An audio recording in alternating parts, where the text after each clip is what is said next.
Alkitab mengajarkan dan khususnya Rasul Paulus bahwa Tuhan hanya memiliki satu umat yang sejati, dan bahwa umat itu ditentukan oleh penerimaan atau penolakannya terhadap Yesus Kristus sebagai Juru Selamat dan Tuhan. Nah, saya mau Anda perhatikan pertama-tama kita akan lihat daftar ayat-ayat yang menunjukkan bahwa Tuhan hanya memiliki satu umat. Yohanes 10 ayat 16. Di sini Yesus yang berbicara dan saya mau Anda perhatikan apa katanya.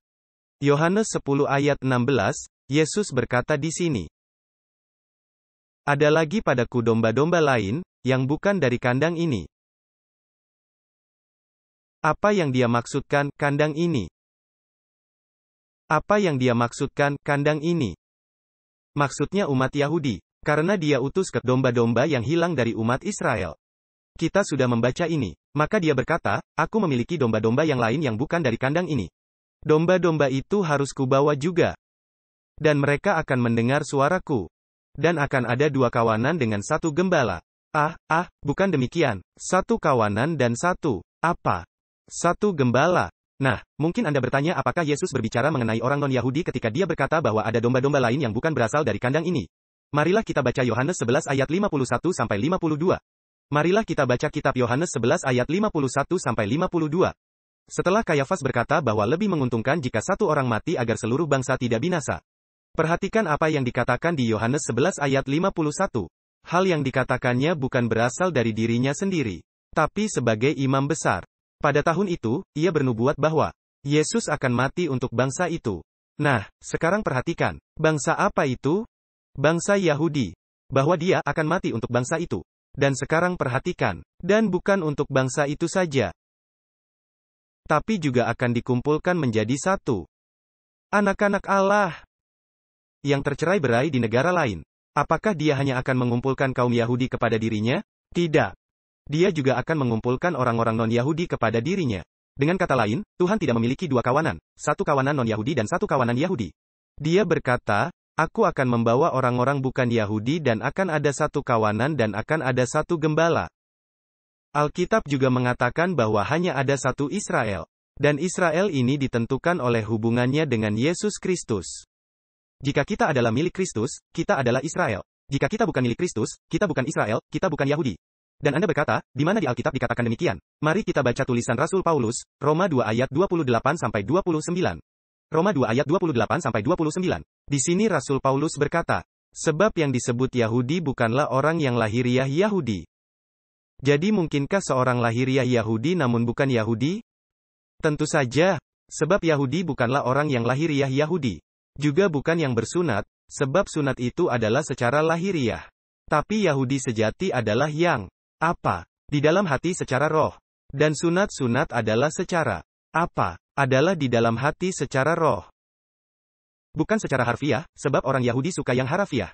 Tapi mereka tidak memiliki roh. Yang pujiannya bukan dari manusia melainkan dari Allah. Mungkinkah seorang Yahudi secara lahir namun bukan orang Yahudi? Tentu saja, menurut kata Rasul Paulus. Nah, perhatikan Roma 9 ayat 6-8, ide yang sama bahwa hanya ada satu Israel sejati. Dan itu ditentukan oleh hubungan kita dengan Yesus Kristus. Roma 9 ayat 6-8. Rasul Paulus berkata, tapi bukan karena firman Allah tidak ada pengaruhnya. Sebab tidak semua Israel adalah orang Israel. Menarik bukan? Apakah semua orang Israel itu Israel? Tidak. Rasul Paulus berkata, tidak semua orang Israel itu Israel. Nah, kalau begitu, siapa yang Israel? Marilah kita baca selanjutnya. Tapi bukan karena firman Allah tidak ada pengaruhnya. Sebab tidak semua yang berasal dari Israel adalah Israel. Dan tidak semua anak-anak Abraham, oleh sebab mereka dari benih Abraham. Apakah semua keturunan Abraham itu benih Abraham? Tidak. Sama sekali tidak. Paulus berkata, tidak semuanya anak-anak Abraham, oleh sebab mereka benih Abraham. Tapi dalam Ishaklah akan disebut benih. Dan sekarang dia menjelaskan maksudnya, yaitu mereka yang adalah anak-anak secara daging. Mereka bukanlah anak-anak Allah. Siapakah anak-anak secara daging ini? Orang-orang Yahudi literal yang telah menolak siapa? Kristus. Jadi dia berkata, mereka yang adalah anak-anak secara daging. Mereka ini bukanlah anak-anak Allah, tapi anak-anak perjanjian, yaitu janji akan seorang Mesias, yang diperhitungkan sebagai keturunan Abraham. Apakah Anda paham ini? Dengan kata lain menjadi Israel atau menjadi Yahudi tidak ditentukan secara geografis, atau secara etnis, atau secara genetika, tetapi ditentukan oleh hubungannya dengan Yesus Kristus. Perhatikan Galatia 3 ayat 16. Lalu kita akan ke ayat 26-29, kita sudah pernah menyinggung ini. Tetapi marilah kita baca sekali lagi. Dikatakan di Galatia 3 ayat 16. Dan janji itu diberikan kepada Abraham dan kepada benihnya.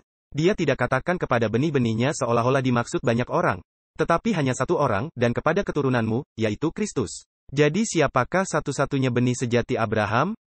Hanya satu, Kristus. Dan Anda berkata, bukankah tadi kita baca bahwa kita adalah keturunan Abraham? Ya, benar, tetapi tidak seperti Kristus dalam pengertian utamanya. Hanya jika kita menjadi satu dengan Kristus barulah kita menjadi keturunan Abraham. Perhatikan ayat 26. Sebab kamu semua adalah anak-anak Allah. Bagaimana? Melalui iman di dalam Yesus Kristus. Karena seberapa banyak dari kamu yang dibaptis ke dalam Kristus telah mengenakan apa? Kristus. Sekarang perhatikan, tidak ada orang Yahudi atau orang Yunani. Tidak ada budak atau orang merdeka. Tidak ada laki-laki atau perempuan. Karena kamu semua adalah satu di dalam Kristus Yesus. Dan sekarang coba perhatikan. Dan jikalau kamu adalah milik Kristus, maka kamu adalah keturunan Abraham. Dan menjadi ahli waris menurut janji Allah. Jadi bagaimana caranya kita bisa menjadi keturunan Abraham? Jikalau kita adalah milik Kristus maka kita adalah keturunan Abraham. Maka, pertanyaan saya adalah, mereka yang berada di luar Kristus yaitu Yahudi secara lahiriah, apakah mereka keturunan Abraham menurut definisi Alkitab? Sama sekali bukan. Karena yang kita bicarakan adalah hubungan rohani dengan Kristus, yang menjadikan kita sebagai Yahudi rohani. Nah, Alkitab juga katakan bahwa Yesus hanya memiliki satu tubuh. Dia tidak memiliki dua tubuh, satu tubuh Yahudi dan satu lagi tubuh gereja. Dia hanya punya satu tubuh. Mari kita baca dari Efesus 2 ayat 13-18. Efesus 2 ayat 13-18. Di sini Rasul Paulus sedang menulis lagi. Dia berkata, tetapi sekarang di dalam Kristus Yesus, kamu, yang dahulu jauh, yaitu orang-orang non-Yahudi, sudah dibawa dekat. Bagaimana caranya? Oleh darah Kristus? Karena dialah damai sejahtera kita, yang telah mempersatukan kedua pihak yaitu umat Yahudi dan non-Yahudi menjadi apa? Menjadi satu, dan yang telah merubuhkan tembok pemisah. Dan dengan tubuhnya telah menghapuskan perseteruan yaitu perintah hukum yang berisi hukum upacara, agar diciptakan di dalam dirinya. Berapa banyak manusia baru? Satu manusia baru dari keduanya, yaitu dari Yahudi dan non-Yahudi dan itu mengadakan perdamaian. Dan agar dia boleh memperdamaikan keduanya kepada Allah, di dalam satu tubuh melalui salib. Dengan demikian mengakhiri perseteruan itu. Dan ia datang dan memberitakan damai kepada kamu yang jauh, dan kepada mereka yang dekat. Melalui dia kita kedua pihak, yaitu Yahudi dan non-Yahudi, beroleh jalan melalui satu roh. Kepada siapa? Kepada Bapa. Berapa banyak tubuh yang Yesus miliki? Apakah satu tubuh Yahudi dan satu tubuh non-Yahudi? Tidak. Dia memiliki hanya satu tubuh, yang terdiri dari Yahudi dan Greka, atau Yahudi dan non-Yahudi. Perhatikan 1 Korintus 12 ayat 13. 1 Korintus 12 ayat 13. Di sini Rasul Paulus menulis, sebab oleh satu roh, kita semua telah dibaptis menjadi apa? Satu tubuh, baik orang Yahudi, maupun orang Yunani. Baik budak, maupun orang merdeka. Dan semua diberi minum dari satu apa? Satu roh. Jadi berapa tubuh yang kita bicarakan ini? Berapa roh? Satu roh. Perhatikan Efesus 3 ayat 6. Efesus 3 ayat 6. Ini adalah kabar yang indah kepada orang-orang non-Yahudi. Rasul Paulus berkata kepada orang-orang non-Yahudi, jika kamu menerima Kristus, kamu adalah Yahudi. Kamu adalah Yahudi rohani, kamu adalah Israel. Karena barang siapa berada di dalam Kristus adalah keturunan Abraham.